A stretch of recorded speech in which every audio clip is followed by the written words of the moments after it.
my colleague. We are so grateful for your support and for coming out. And those of you who are joining from home, thank you so much for being.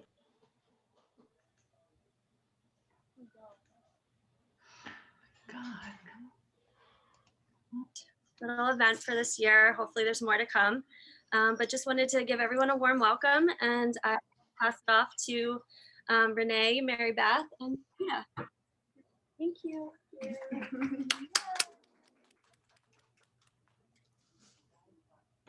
Hi, everybody. I'm Mary Beth from Clarence House. I'm the Regional Sales Manager. Thank you all for joining. So happy you're here. And again, in person, there's nothing better, right? And those of you out on the Zoom world, hello to all of you as well. The world, as we already know, is a very changed place in these last 15 months or so. And as we are emerging from this pandemic, I'm certain we've all learned so much. But one thing that truly stands out to me is the fact that our homes need to be our safe space, our sanctuaries, and a place where we feel comfortable and cuddled and warm and just really enveloped in a wonderful space. So having said that, we all know that textiles and fabrics play a major part in all of our lives. And I'm sure everyone who's attending today realizes how much we rely on them for our livelihood. But did you ever really stop to think about how the process of fiber to fabric actually takes place? Making a textile can be compared to creating a delicious recipe. The quality of the ingredients makes all the difference in the world. The better the incoming product, the better the outcoming dish. All fabrics begin exactly the same. They all begin as fibers, long threads which are converted into yarns. And there are actually two types of fibers, natural fibers and synthetic fibers. In the natural category, we have plant fibers, which are cellulose, cotton, flax, jute, and sisal. Animal fibers, which are wool, silk, mohair, cashmere, angora, and leather. And mineral fibers, which we rarely hear about, and those are asbestos and mica. And then in the man-made and synthetic fiber department, we have polyester, rayon, nylon, Kevlar, aramid, and everyone's favorite, wink, wink, viscose. So fabrics are created by converting fibers into yarns through a series of steps.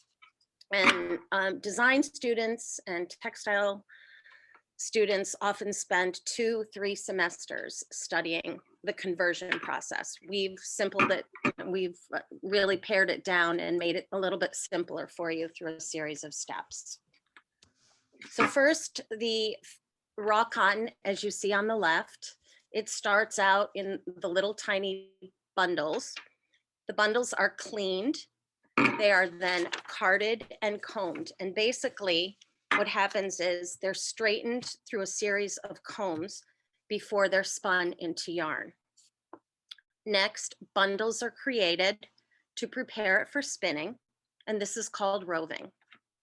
Spinning then takes place by the extrusion and the twisting of the yarns to draw the fibers out and to actually convert them into balls of yarn. We then go on to the texturing process where loops, crimps, coils, and crinkles are created throughout those filaments. A sizing is then applied to the warp, and your warp set is the yarns that run from the top to the bottom. So those are your vertical yarns, as opposed to your weft, which are your yarns that run left to right. So a great way to remember warp and weft. Left rhymes with weft. It's a really easy way to keep it straight.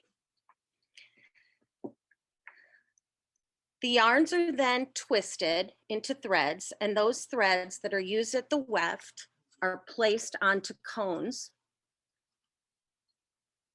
And the warp vertical threads are wrapped around a beam. The beam is then placed on the loom, and the weaving process takes place by interlacing the warp and the weft yarns. Pretty simple. Fabric is then woven into its finished piece. It's singed. The singeing takes place by the interlacing yarns being burned off as they're sitting on the edges. Desizing then takes place. That's removing any kind of sizing or finished material that is on those yarns after they're woven. The goods are then scoured in detergent and warm water. They're mercerized. The mercerizing process takes place where an added luster and shine is put into the fabric. Finally, that fabric is put into a dyeing vat, and the goods are then finished. Any additional sizing, any additional end yarns are then taken off of the fabric. I have a question. Nobody's ever asked this. Like, how long does that process take? Do you know? It depends on if it's a hand loom or an automatic loom. Hand looms sometimes could take a whole week to actually weave 15 yards of fabric. A computerized loom, they can do thousands of yards in a matter of hours. You kind of already, do you want me to skip this one? Yep. So there are three factors, main factors that we consider when choosing the right fabric for the project. The first one is material characteristics. The second is abrasion testing, and the third is color fastness. Start with material characteristics, and I'm not going to, that's okay. I'm not going to go through every one of the materials. I'm happy to hand out, the natural and synthetic forms, and you can keep them for your files. But every single fabric has its own pros and cons. Natural fabrics, for instance, the linen, it's a wonderful, durable fabric, but it has a tendency to wrinkle. And Vita will talk more about that in her section. Leather, we love leather, super tough, but it does have a tendency to scratch and tear. Cotton, a favorite. It is a great natural fiber, very durable, especially if you're using something like sailcloth or duck cloth. And these days, a lot of cottons are blended with wonderful polyesters that make them even more durable. Wool, really sturdy and durable. We do suggest proper cleaning professionally if it does get stained or dirty. And then finally, silk, which is pretty delicate. Again, Vita will talk about silk in her portion of this, but it really is suitable for adult areas. Definitely needs to be lined and interlined for window treatments, and absolutely needs to be professionally cleaned if it does get stained or wet. So synthetic fabrics, we all know, they were basically developed to mimic natural product, but to last longer. They don't necessarily always feel as great as the natural product, and often cannot be used alone. Acetate, developed as an imitation silk, rarely used by itself. Olefin, great choice for furniture that gets heavy duty use. A lot of your indoor outdoor fabrics, which people seem to be using an awful lot of these days, they are solution dyed acrylic, rayon, and viscose. So developed as an imitation silk. We all love the way it feels, we love the way it looks, but what happens when it gets wet? Anybody? Folds over, flattens out. Pulls apart, stains, it's a nemesis. And then vinyl, which is ideal for busy family living room areas. Durability is great as long as the quality on it is really good. So everybody loves to talk about abrasion tests. We all know about double rubs. The abrasion tests are actually named after their inventors, Andrew Weizenbeek and J.G. Martindale. And they are the two basic tests. They do not correlate at all. They both use machines. The Weizenbeek machine is used where a test fabric is actually pulled tight beneath the machine and a rub count is done. So basically a rub count constitutes your sitting up and then sitting back down, and that's considered a double rub. The number of double rub cycles achieved before 2 yarns begins to break or any kind of pilling or pulling starts is when the count stops. Yeah. So the Martindale test, which is used mostly in Europe, is an oscillating test. So basically that means it's a figure 8 and a test fabric is mounted to the bottom of the machine, and either a piece of wool or a small piece of wire mesh runs in a figure 8, and that's counted as 1 count. So as you can see from the chart, the Weizenbeek and the Martindale vary a little bit. So light duty Weizenbeek 6,000 to 9,000, Martindale 10,000 to 15,000.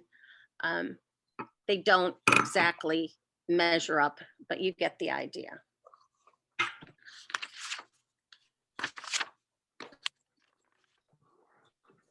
The final criteria we use to determine the appropriateness of a fabric for a project is the color fastness test.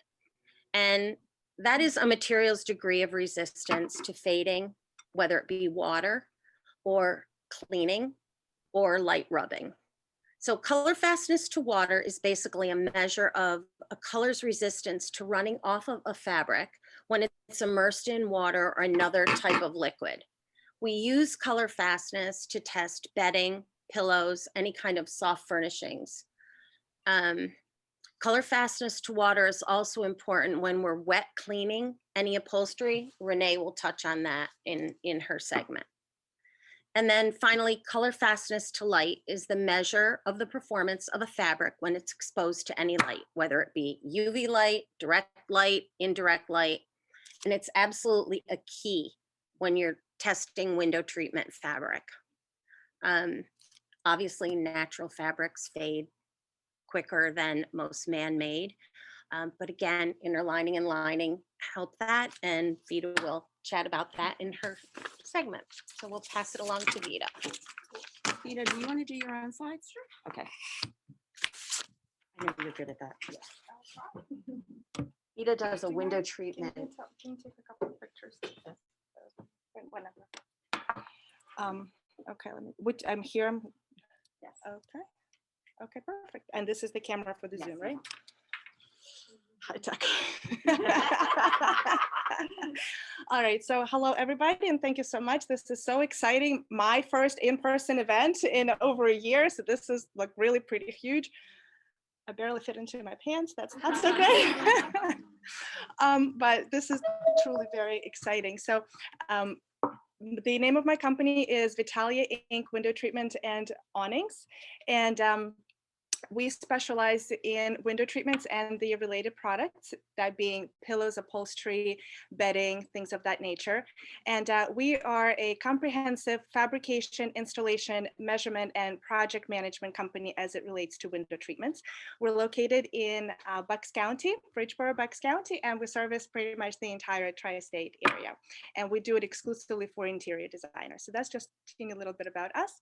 And so I'm going to take kind of what Mary Beth was saying about the fabrics and how they're woven, and now I'm going to try to explain how those characteristics that she touched on, how they then relate to window treatments, and then how those fabrics behave as they are fabricated into window treatments, because that's ultimately, I think, what we all want to know, kind of like, here's the great fabric, I really love it, but is it appropriate for such and such window treatment?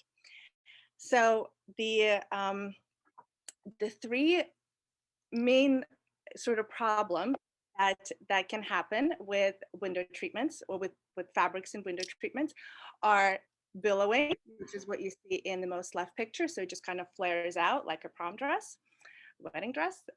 Growing or stretching, which is what you're seeing in the middle picture, where you have set it at a certain length and then you come back a month later and it's actually on the floor, and that totally happens. And then the last sort of problem with is wrinkling. And certain fabrics, linens, or silks for that matter, really not quite possible to steam out and get all the wrinkles out. So those are sort of the three main problems that we should be concerned with. So here is we talk about linen a lot. We love linen. Linen is all the rage nowadays. It's a beautiful natural fabric, but here's what happens with linen. So this is actually a project that was completed by Vitalia Inc. I think about maybe a couple of years ago. This was originally done for a model home, actually for a builder called Rockwell Homes. And these were originally stationary panels, and this is 100% linen. I think I said that. And I'm not supposed to control this, right? No, okay, good. Station. All right. So then once the model home turned over to a customer, to a resident buyer, she wanted to have this made as functional panels, which we did. We took down the stationary panels, we took them to the workroom, we purchased additional fabric and added a couple of more widths so that each panel, I think, was probably about 2 widths each. So 2 panels, 2 widths each, about 4 widths of fabric there. Still 100% linen. So the idea is that she wanted to draw them closed for the night, open them in the morning during the day. Now what happens is you have more fabric, you have more lining, it becomes heavier. We installed these and they were about maybe ½ an inch off the floor or so. And the acceptable tolerance for window treatments is anywhere between 1/4 inch off the floor and 3/4 of an inch off the floor. That's kind of, that's your allowance, that's your tolerance, kind of the range where it's acceptable for the window treatments to hang out. And that's how we left them, at about ½ an inch. And then I came back to do another project for this customer, and I walk into her bedroom and they are looking like this. I mean, you can barely put a piece of paper under those panels, because with the weight of the fabric and the lining and also the temperature conditions, they started stretching and they started growing. So the important part of using linen, and any tough fabric for that matter, is setting the right expectation with your client. And really that's, I'm going to be kind of repeating it pretty much probably at every slide here, because that's going to be kind of a transcending theme here. So regardless of what fabric you use, it's for me as a workroom, it's important to set the proper expectation with my client, who's a designer. And then for designers, they need to communicate that to the end consumer so that he or she is aware what their panels are going to do. So in this case, we got pretty lucky that they were still kind of off the floor. The truth of the matter, you guys, with 100% linen, sometimes it is not 100% known exactly what it's going to do 100% of the time. And it has been known to grow so much that it is like truly on the floor. And so when we have a situation where we have to go floor to ceiling, like literally install at the ceiling and go to the floor, we are kind of setting ourselves up for a possibility of them touching the floor or breaking on the floor. And in and of itself, the fact is pretty neutral, right? So, okay, so it broke on the floor, it's touching the floor, whatever. And so, but it's really all about what kind of meaning you and your customer assign to the fact. And you may have some customers that are so exacting and are so kind of engineer types that they wanted, you know, just 1/8 of an inch off the floor. And with 100% linen, it's just not possible. Even if we were to install it like that and leave it ever so perfectly, a day later, a month later, next summer, you know, when the humidity, when there's humid conditions, they may grow. So that's kind of the reality of the situation. One of the ways to kind of mitigate it is to put it under, either not install it all the way at the ceiling and, you know, have it brought down a bit and have them decorative hardware be brought down a bit, and then leave it at a decent amount of space from the floor, so that if they grow with humidity, there's place for them to grow and still not break on the floor. Or another way we've done it, I know for you guys, but Kirsten, is that we've put it under a header. So we did like a little cornice, so it could be a cornice or a valance, or something that that hides the header, so that we can lift it up in case it grows. So that's another way of mitigating that. Can I ask a quick question? Of course. Once it grows, does it stay that length or does it shrink then? That's a really good question. It's not a quick one. So I've seen it both ways. Believe it or not, I've seen it where it absorbs the moisture and it just stays there. And you either have to hem it or you have to lift it somehow, either with a rod or under valance. And I've seen it where it has kind of absorbed the moisture. It hung down, it hung on the floor, hung out on the floor for a little while. And then with the air conditioning or winter, it kind of springs back up a bit. So it's just linen is tough. We love it, but it's tough. I mean, I would just say that if you have a very exacting customer, it's really kind of dangerous to use 100% linen. If you have a free spirit who doesn't care if it's one day it's one way and a different on a next day it's slightly different, then it's a perfect opportunity. And you find the same thing happens with embroidered linen? There's so many embroidered linens out. Yeah, a little bit less so. That's a real, so this is embroidered linen too, but the embroidery, I believe this is actually stout fabric. The embroidery is kind of like all throughout, and it's not minimal, but it's very light.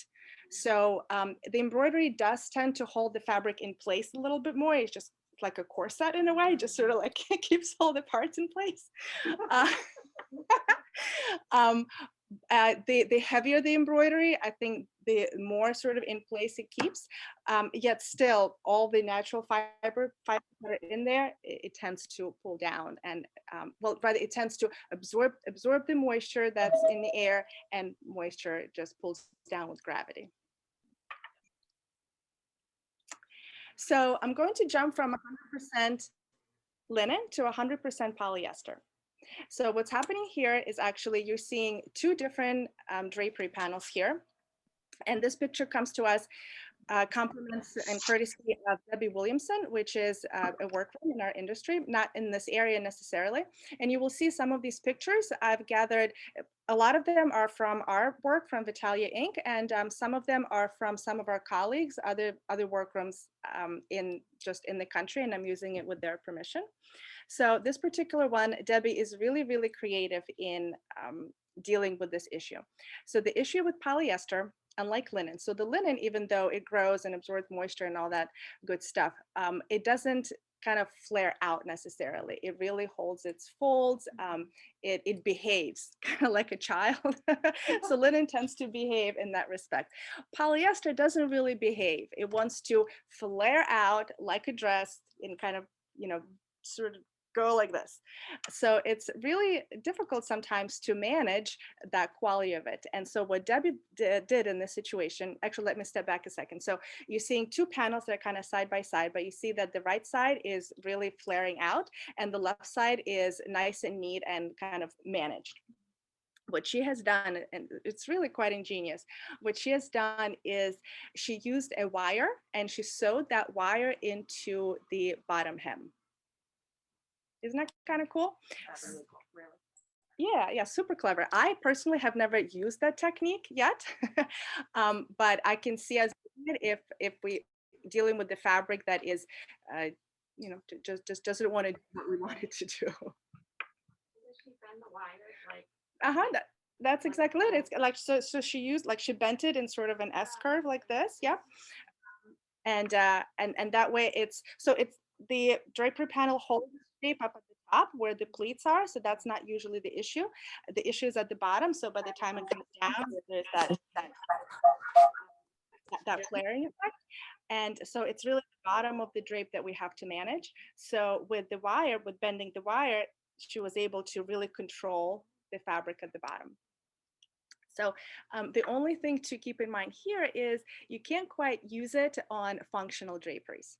So if you think about it, if you have the wire bent and curved in a certain way, and the panel stacks, let's say, to 20 inches off the window, and that's how you've bent your wire, that's where you've set it at 20 inches. You don't want to stretch it out when the drapery panel closes on the window, because then the wire will stretch out.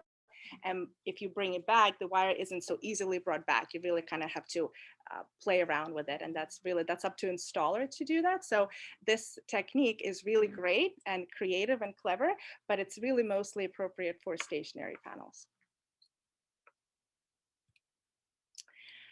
This picture comes to us a compliments of Debbie Williamson, which is another great drapery workroom in our industry. And the reason I bring it up here is to show you what happens if you use upholstery, so heavyweight fabric in a Roman shade. So that's not to say that you can't use it and it won't behave. It certainly will. But something to keep in mind is that when it raises up, it creates a stack. Any Roman shade creates a stack. The thinner the fabric, the thinner the stack is. The thicker the fabric, the thicker the stack is. So here you're seeing an example of the stack. So like from back to front of, I would say, anywhere from, I don't know, 6 to 7 to 8 inches. And so if you have a window that's not deep enough, or maybe the room that's too small and you don't want that shade to kind of protrude into the room, then consider not using a heavyweight fabric. So that's, for a Roman shade, that's something to think about. Any questions so far? We're good? Cool. All right. So here we are going to 100% silk drapery panels. So full disclosure, it is my picture, but we didn't quite create these draperies. This was a situation where a designer called us in to a great project, and a wonderful couple. Were kind of Asian couple. They were in the 80s, and they live in a beautiful apartment in Rittenhouse Square. And they had these done many years ago, and these were manual drapes. So there's a manual Kirsch traverse track that is hidden up inside the pocket. And when they were younger, they could easily move the drapery panels back and forth. But these are heavy. They're silk, they're interlined, like Mary Beth said, because silk is, needs to be interlined and lined, but these are also blackout lined as well. So these are heavy drapes. So for an 80-year-old couple, it's a little bit difficult for them to maneuver it every day. So what they wanted to do, they've asked us to switch out the manual track for the motorized track. So we were happy to oblige. We did that and all that, and I stepped back, and it's like, you know, it's interesting when you go into a project with a certain purpose, you don't really kind of pay attention to all the other secondary and tertiary circumstances. So we brought the panels down, we brought the track, we installed the motorized track, installed the drapery panels, like, we're done, good, you know, our job is done, we're perfect. And then I step back and I take a picture, and this is what I see, and it's almost like I haven't seen the drapery panels before. And what I noticed, of course, is how billowy these panels are, and how they are not kind of like evenly folded. They don't look tailored. They don't look like they're behaving, as I sometimes say. So this was a tough fabric for a couple of reasons.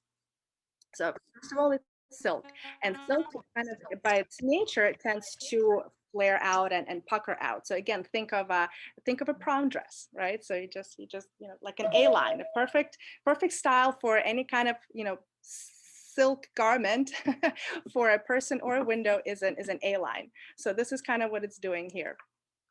And additionally, what's happening here is it has, the way this silk was done is it had like a solid silk stripe, and then it had a stripe of plissé, which I'm calling it plissé. I'm hoping it's the right, okay. Was it? Pleated, please say. Oh, right. So, right, it's kind of like, so, and the pleats, you know, if they were like even pleated, maybe would have been a little better, easier to wrangle it. But what happened, it was just kind of like crinkled.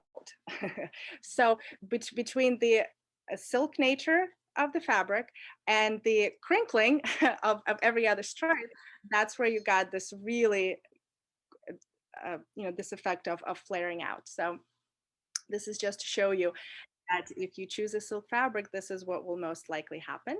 And another thing to to remember is it's quite impossible to get all the wrinkles out of silk. So much like linen, silk could never be 100% wrinkle free. Anytime like you touch it, you create a wrinkle.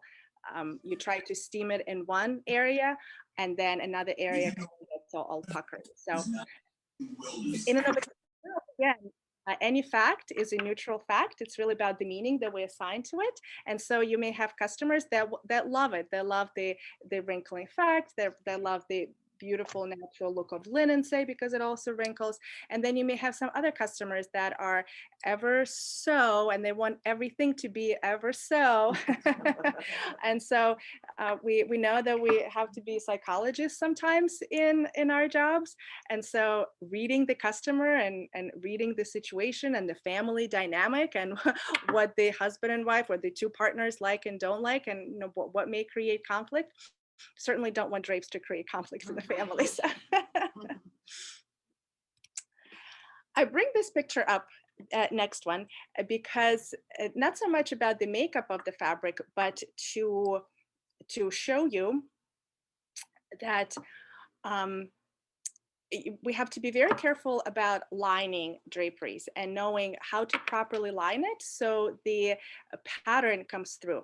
So what you're seeing here is that the pattern is really getting washed out here. So this wasn't my project. This came compliments of Karen McLucas, which is another great workroom in the industry. And again, kind of working with designer and working with the client and setting up proper expectations. So I don't exactly know how this lining was chosen, but if I were to take a lesson out of this picture and kind of take it going forward, when we look at fabrics with our clients and deciding how to line them, we want to look at it with the light filtering lining, which is probably what they used, yet the pattern still got washed out. Or we may want to take a look at it with the blackout lining, where pattern really gets, tends to stay the way it's intended to be. So you can always ask for samples of lining from your workroom.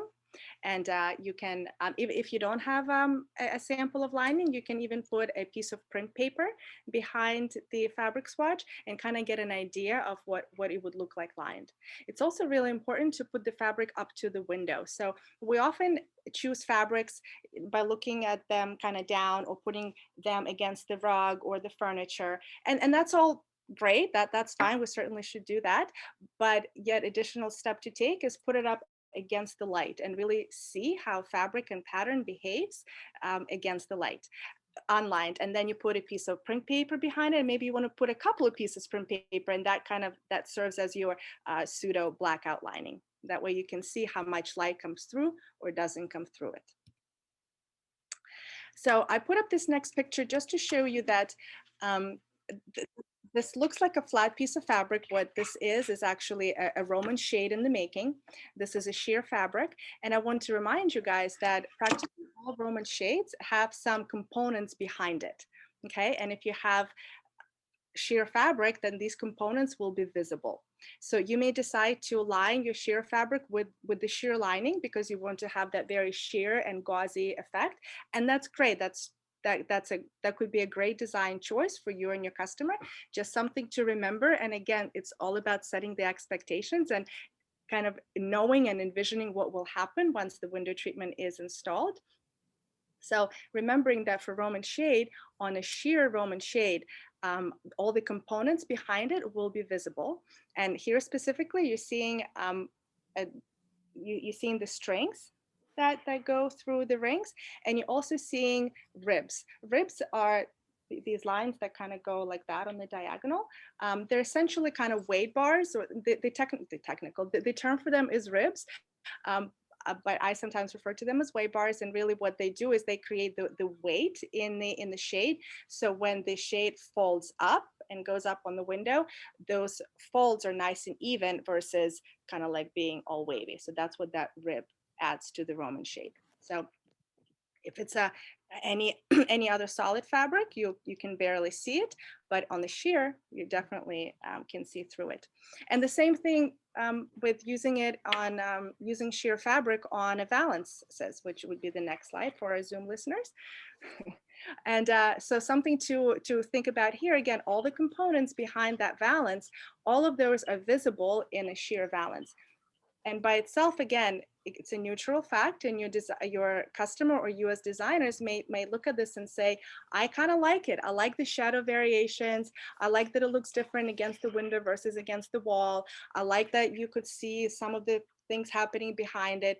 You may like it, and somebody else may think this is the ugliest thing ever in the world, the worst thing I've ever seen. So neither one is right or wrong. It's just something to remember and to establish the expectations with your customers. So this was a very interesting project where the designer brought this fabric to me, and I didn't have any choice or any say in selecting it. And this was a very lightweight, silky crushed velvet. And what was starting to happen as we were installing it is it started pooling on the sides. And it took some work and some time to really rectify the situation. But the reason I bring it up here is to kind of encourage our design partners, if you can, run the fabrics by your workrooms. And I understand that sometimes it's not possible, but perhaps there's an opportunity before you and your client falls in love with something, you can run it by your workroom and say, is it appropriate for this treatment, and what will happen? And in this situation, I take the blame onto myself. I don't think I was courageous enough to say to this designer, I don't think this is the right fabric to use for this coverlet because such and such will happen. I didn't have this picture either, so I couldn't show it to her. Now I do going forward. So, I mean, you know, everything in life is about lessons, and hopefully we'll learn them along the way. So this was a really big lesson for me, whereas I should have said that this will happen, that you will not like it, and maybe even gone as far as to say, I'm not the right person for you to fabricate this because you're not going to like it in the end.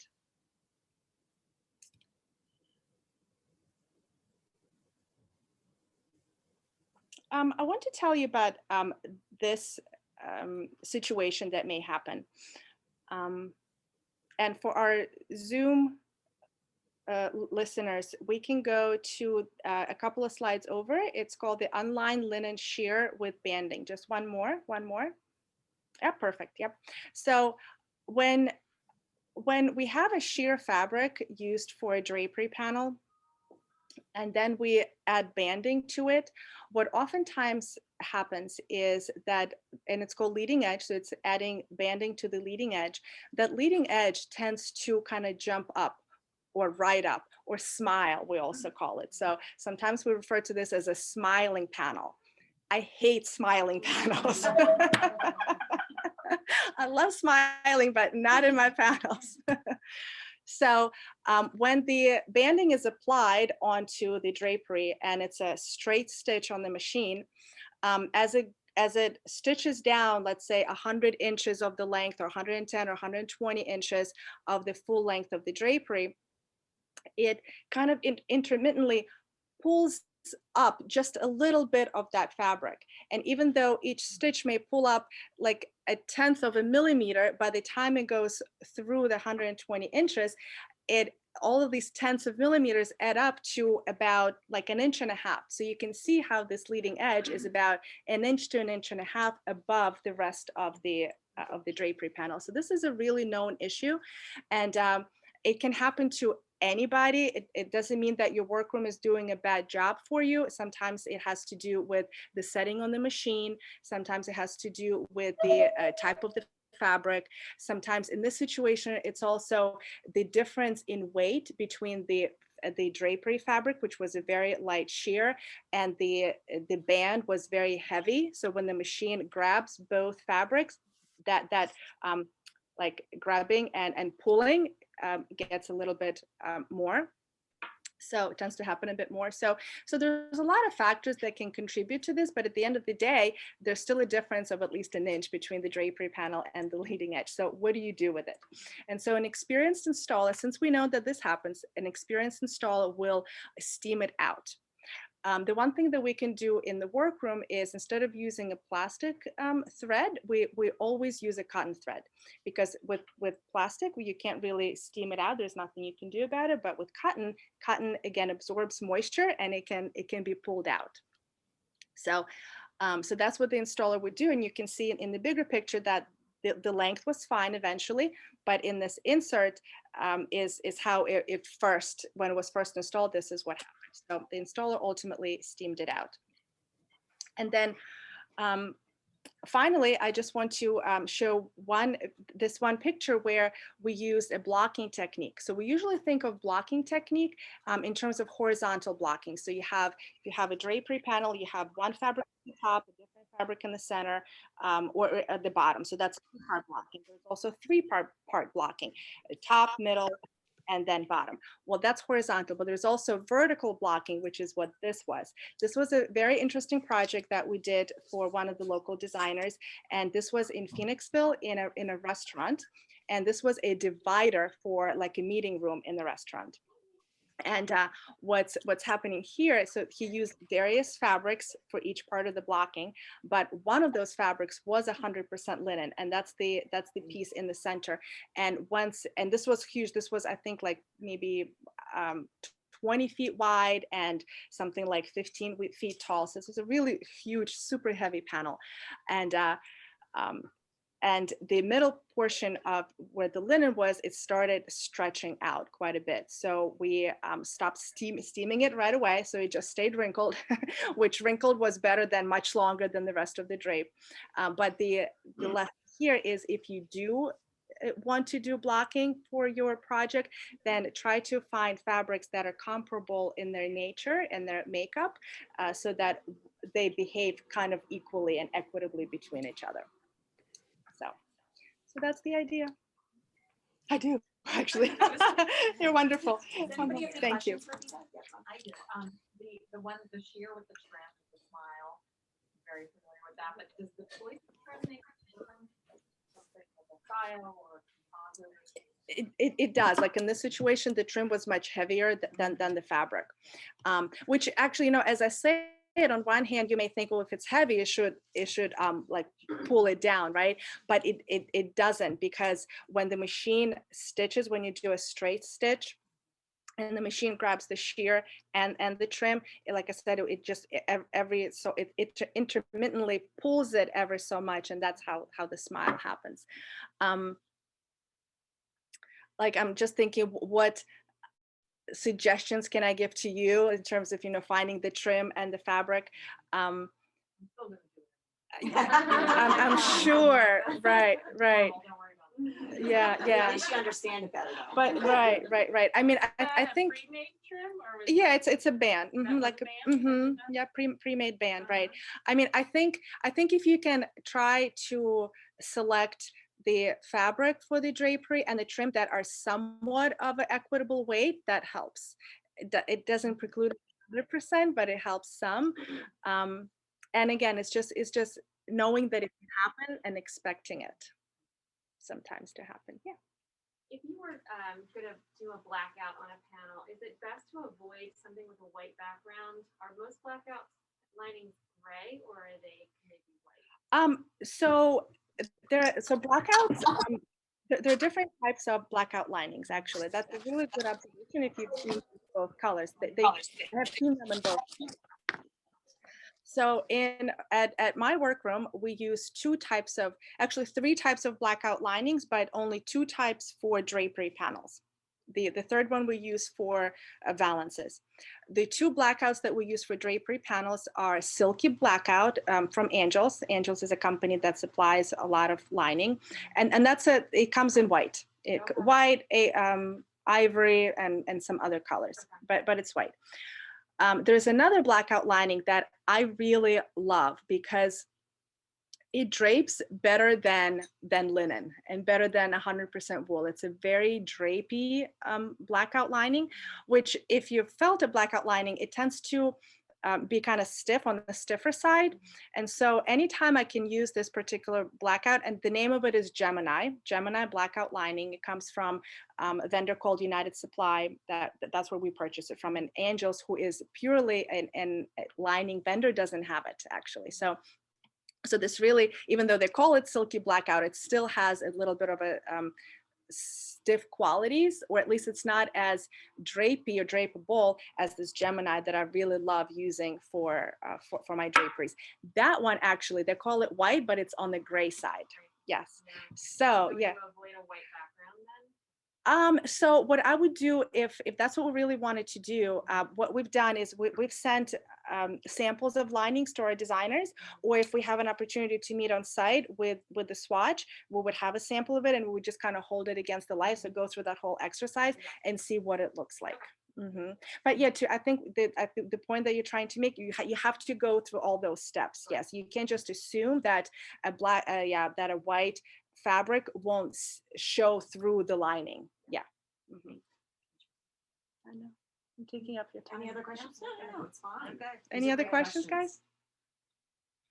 Cool. Rene, do you guys want to get drinks or anything, and then Rene can do it? Everybody okay? Yeah.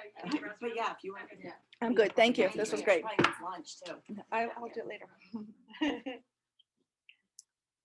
All right, we're going to our last segment. And feel free to get up and get lunch if you guys want. So happy to do that. My name is Rene Schleicher. My husband and I own the FabricShield. We're a white glove fabric protection company. And we also do upholstery cleaning and stuff like that. So our specialty is upholstery and dealing with not only upholstery, but area rugs and too. But today we're going to focus mainly on upholstery. So there's three things that I'm going to talk about today. One is pilling, crocking, actually four things. And then I'm kind of grouping crushing, seam slippage, those kind of items into one. And then at the end, even though we touched upon it, and I think everybody's kind of well-versed, I probably post about it a gazillion times a week, but we're also going to talk a little bit about viscose, just in case you have it. Is there anybody here that's not familiar with viscose and the properties of what it does? Okay. So the first thing is pilling. So I'm sure if you guys have spec'd a polyester or a poly blend sofa, you've probably gotten that panicked call after a few weeks from the client going, oh my God, there's little balls and it's staining. And a lot of times clients think it's staining, but it's often just surface pilling.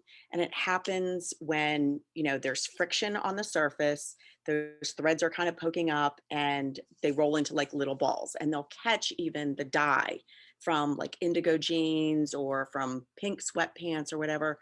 But the thing to tell your clients is we've gone in and remedied. It's very simple. You just take a really good quality fabric shaver, something that's not going to catch threads and cause more damage, but it's easily removable. And believe it or not, it's completely normal.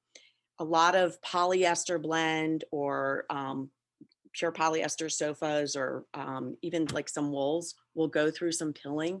It will end eventually, kind of like a new area rug shedding. It does end. But the thing to remember is it's completely normal. It will go away. It's just a matter of like managing it and, setting expectations from your client when you install that polyester or poly blend sofa. Look, this may be happening. If it does, don't panic. Just call me. We'll get it remedied for you.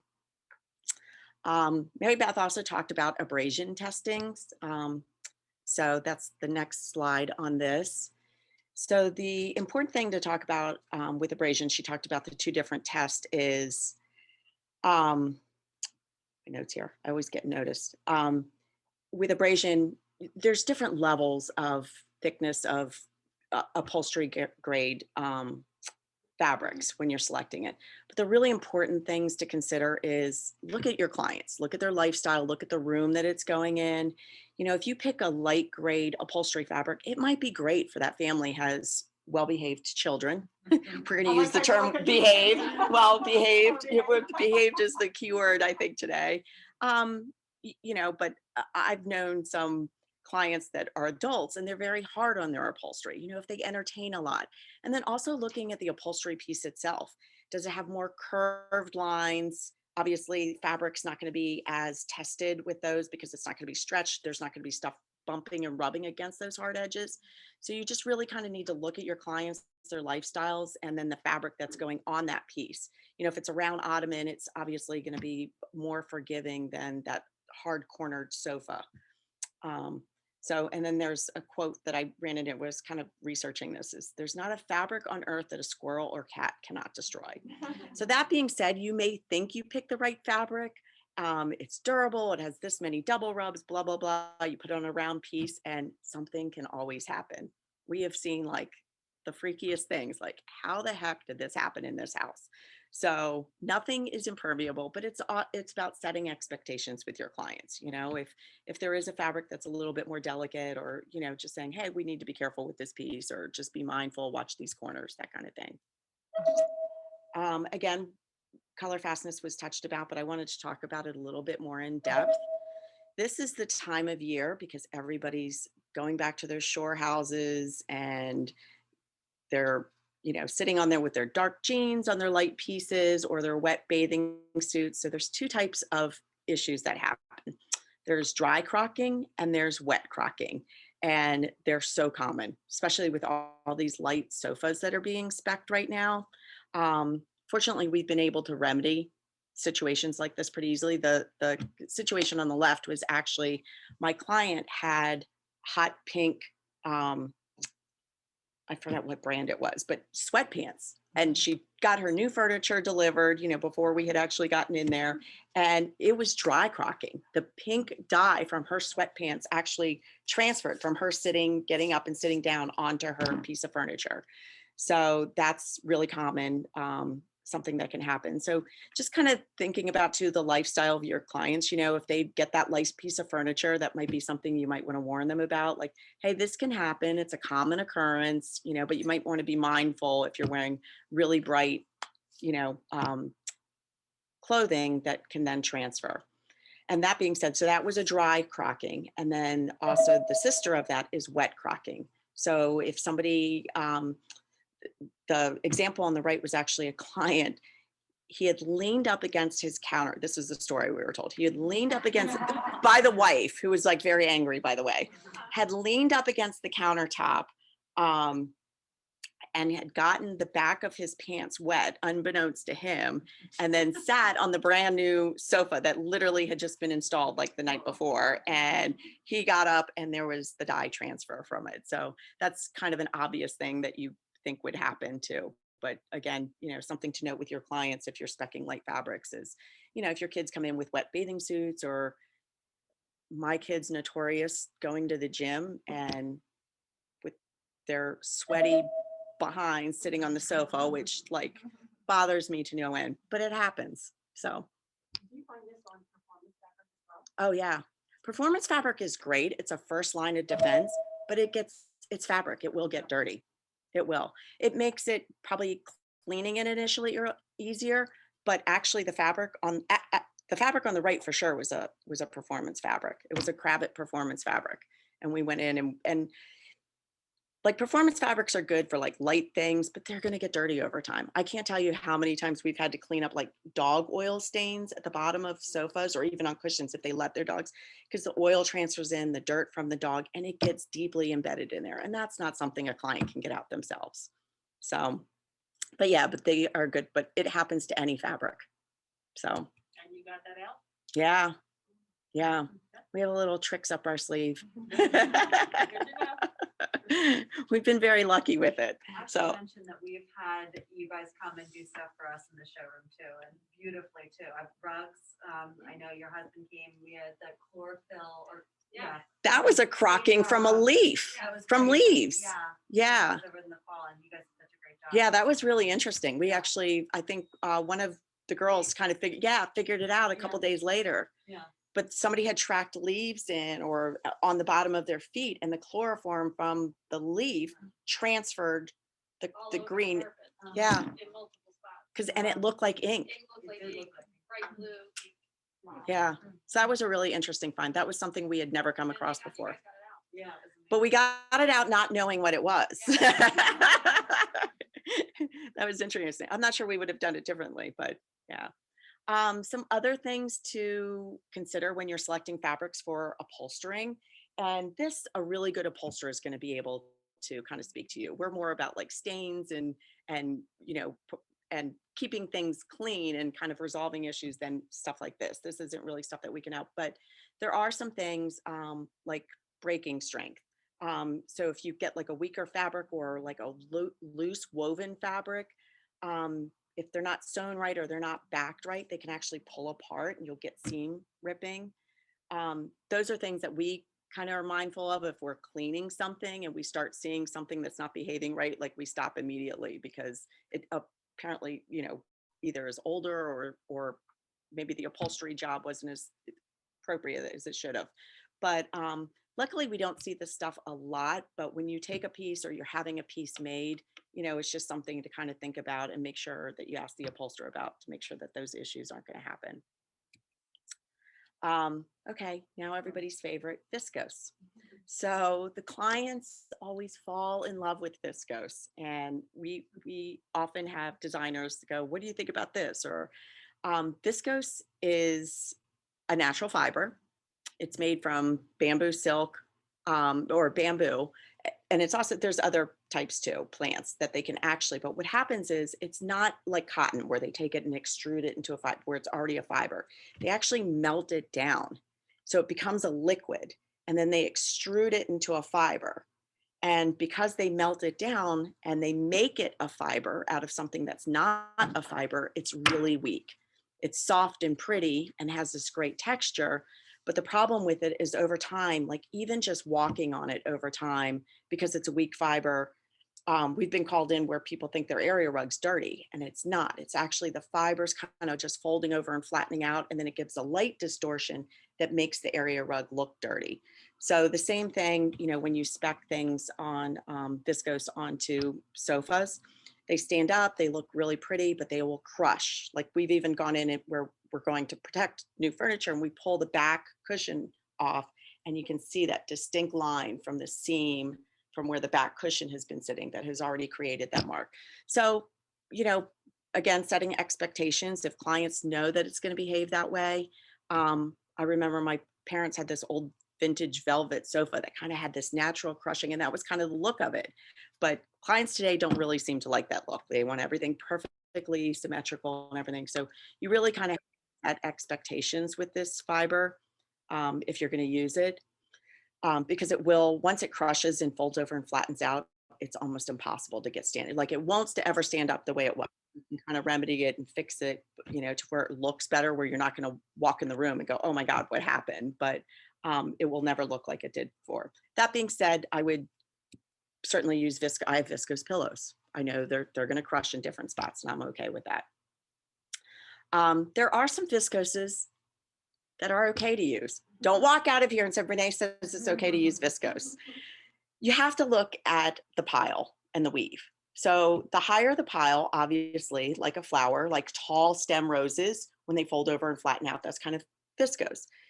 So, but if you have something that's a really tight weave and it's blended with viscose, you're probably going to be okay. Because the problem with viscose is when it gets wet, it folds over and flattens out. If you have a tight weave, that's not going to happen, So it's not really going to cause an issue for you. It's when you get a pile, kind of like the picture on the left, where you can see that was actually a spot. We just dropped a piece of water on that, and it did. And we also put water on the one to the left, and you can see there was no fiber damage. So, does anybody have any questions about those? I get a lot of viscose blends.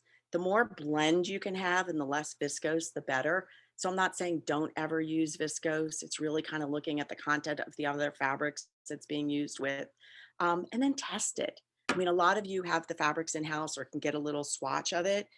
Put a drop of water on the corner of it, let it sit, let it dry, and see what it does. And then you might even want to show your client that's fallen in love with this, like, look, this is an example of like a condensation from a glass, dripping onto this sofa. Are you going to be okay with this? So, and if you warn them, then it's not your problem. I mean, well, it's probably still going to be your problem, but it's not your fault. At least you warn them. Yeah, and maybe have them sign off on that. But yeah, we run into quite a bit of viscose issues. So, but setting client expectations seems to be like my pillows have done a little of that crushing, and I'm like, okay, well, I need to crush it in another area so it looks fine. All right, that is it. Sure. Does your treatment prevent the pilling or the crocking or? It won't help prevent pilling, but we'll come in and take care of it for clients. The crocking still will happen, but because, you know, if you do a protective coating on it, it makes getting that stain that much easier. Like the way we do our protection, we do a pressurized application, so it doesn't just put it on it goes down in between the fibers. So if a stain goes on top of that, it makes getting it out much easier. Yep. Why don't you also talk about how the clients can buy into the program where you? Yeah, I can't really talk about that with a CEU, but thank you. No, no, we can talk about like general fabric things and things that we've seen situations, but like when it's a CEU, if this was just a presentation, yeah, we could talk about like the benefits of using either of our companies. Yes, yeah. So, but that's something we could talk about once the CEU is done. And like here's all our social handles. You can easily go on to, actually Missy just changed hers, but I think if you search that, you'll still find it. Beth.Brown. Yeah, literally we changed it 30 minutes. We changed her handle to Mary.Beth.Brown. So you'll find her on Instagram with that, and then Vitalia Inc, and then ours as well. And I know Vita gives a lot of examples. She does a window treatment Friday, every Friday, where she talks about different window treatment things.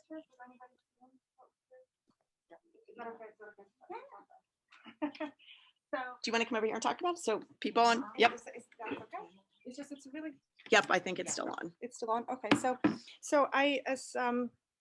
what I try to do is offer a lot of resources to our interior designers and the entire interior design community as it relates to window treatments, fabrics, and upholstery too. And one of the resources that we provide is every Friday at noon, I go on Instagram and Facebook Live and talk about window treatments for about 30 minutes. I do it in partnership with WindowWorks, which if you guys know who Luann Niagara is, the famous podcaster, that's her company. So I do it with one of her associates, Kimberly. So between the two of us, we share our installations or pictures of our installs, our experiences, and we pick a topic in the window treatment field, and we discuss it from the standpoint of what we have done, what we should have done, what we're not going to do going forward, why something worked, why something didn't work, and we just give a lot of really good information, inspiration, education, and guys are welcome to join us and ask questions. And we are coming up on a 1-year anniversary of that. Oh, wow. I know, we started May 1st last year, just as pandemic was starting. So that's when we started going. And they do it every Friday. Every Friday at 12 on Instagram and Facebook. Yeah, so come join us. So you'll see if you follow Vitalia Inc, you'll see me going live. If you follow WindowWorks, you'll see them going live, and it's the two of us together. That's a great resource.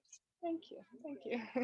Were there any, I'm going to click on this chat here because I do see, regarding viscose, does it blend with 40% wool solve some of the problems, thinking for an area rug? It depends, again, like on the pile of that. So wool will definitely strengthen it and make it stronger. If it's like viscose, like a lot of times manufacturers will put like a little medallion or a thin little stripe of the viscose. That wouldn't scare me as much as like if it was an overall like solid viscose, rug. So really you kind of have to like look at the pattern, look at how high the nap is of that specific viscose part. But if they're blending it, like if they're truly like weaving it in there, if it's just a portion of viscose, then it's going to be a lot safer than, if it's like a thick banding of just viscose. Even with fabrics too, if it's 40% or less, usually it's not a problem. Right. It's the 100% and the 75% is going to be an issue. Oh, and then Mimi asked, does FabricShield treatment prevent sofas? Yep. So Mimi, I will message you, but I will just say as fabric protections in general don't, but there is an additive that can be added to fabric protection treatments to help with UV. So that's something to ask if you want specifically for a room to ask that a UV additive be added to that. Oh, and then somebody said, Vita's Facebook Live is a really great place to learn and ask questions. Yes, it is. Thank you, Jamie. It is, so the good part about, so Luann and I go on her podcast and we talk about window treatments, and we call it Window Treatment Friday, or WTF, because, anybody who's done window treatments has had the WTF moments in their life. So that's kind of how that sort of came about. And then what Kim and I do, we take the WTF live version, kind of take it to the next level from the standpoint of sharing visuals. So instead of just talking about it and just it being kind of a verbal presentation, Kim and I show pictures of what she has done, I've done. We feature designers, actually. We featured Meadowbank in one of our WTFs. Just any time or any opportunity we have to highlight window treatments, demystify them, talk about them, and kind of explain them a lot of times, so that's the opportunity that we take through visuals. So thank you, Jamie.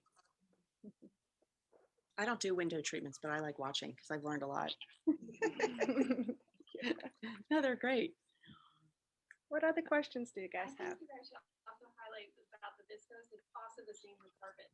So when you're looking for carpets for a client, understand the viscose content is also going to play a role in that.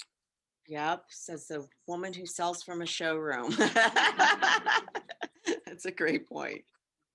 Okay, we have a direct message from Barbara. Oh. She Oh. Barbara hand Palmas raised. has her hand raised. Okay, can we unmute Barbara? Do you have a question, Barbara? I do. Can you hear me? Yes. If you had to choose, I have a client that wants a slip-covered sofa, and she's down to a sunbrella, white, washable, or a 100% cotton denim type washable. Which would be the most advisable one? So the solution dyed acrylic, which is what Sunbrella is a great first choice. So solution dyed acrylic obviously means that if it's colored, it's like dyed all the way through, kind of like when you peel a carrot. What a lot of people don't realize though, and it's buried deep, deep, deep, deep. If anybody wants it, I'll send them the link. On Sunbrella's website, once Sunbrella and other solution dyed acrylics get washed, they lose their protective qualities. So initially that Sunbrella is going to be protective, but if it's a slipcover and they're taking off and they're washing it, it's going to lose their protective qualities and it needs to be reapplied. So if she's down between one or the other and she decides to go with the cotton because she likes that better, but she was going to choose this Sunbrella because it's solution dyed acrylic, but she really likes the cotton better, have her choose the cotton and then get it protected. Okay, all right. But when the cotton's washed, that protection will be gone too, right? Eventually, yeah. Like it will stay on, like, and even Sunbrella like through light washings, but if she's doing like heavy duty over and over, will eventually but wear off. But I would say like, I mean, and she can test it. There's a way to, if she drops some water on that solution, if it's beating up, it's still protected. When you drop that water on there and then it starts soaking in immediately, her protection is gone from there then. And that happens like any protective liquid. Yeah. And the sunbrella cannot be protected again. No, it can. Yeah, it will have to be if she washes it over and over. Yes. So just Okay. let her know that it will eventually lose its protective qualities if she's washing it. And what do you protect it with? A good quality fabric protection company. Can you name one? Yeah, I'm not saying anything illegal here. I feel like I'm being baited. No. No, I'm just teasing you, Barbara. Okay. All right. All right, Thank you very much. Yeah.